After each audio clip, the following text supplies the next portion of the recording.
المسافات الطويلة، قدر أن أراك هكذا، لا تاريخ ولا عنوان ولا معنى.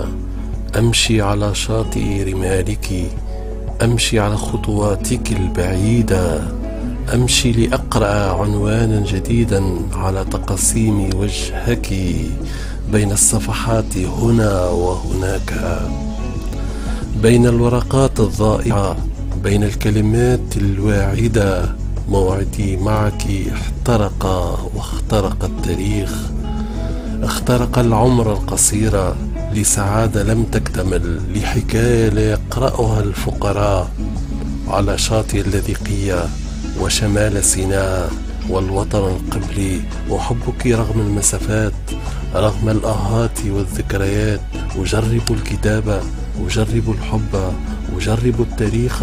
إنسان لا حول له يحترق بنيران الهوى والتاريخ، بهمسات العاشقات، بأصوات الملائكة وكثبان الرمال الصيفية القاهرة. أراك صبرا، أراك صوتا، أراك عمرا آخر لا تعرف المسافات الطويلة. صمت المدن، الشوارع مدن تتلألأ وأنا غاب.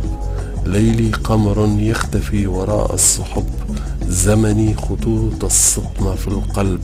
يا سلوى الذكرى، يا موجا أخرس، دمي هدرا مضى بلا عنوان، وسحات الصدر ضجت وغصت. كم هو صعب موعدنا في صمت المدن. صمت المدن، السبت 31 مارس 1990. قراءات تحت الطبع.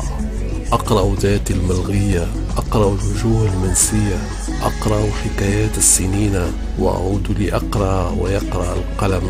أبعث بآخر الكلمات وأرسل آخر الابتهالات، وأصنع بالأحرف القصيدة الصارخة.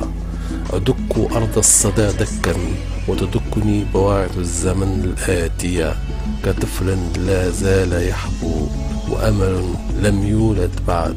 فأحتار وتحتار الأمسيات البارحة، وتكون النواقيس عاطلة، والشوارع صامتة في صلاتها، والأشجار صامتة مع الريح، وأنا أمسك القلم، والقلم أبى الكتابة. فقد أعلن الموت وجوده، وأعلنت أوراقي عن استقالاتها، وكنت أنا الضحية. فيصل القاسمي، دمشق، نوفمبر 1991.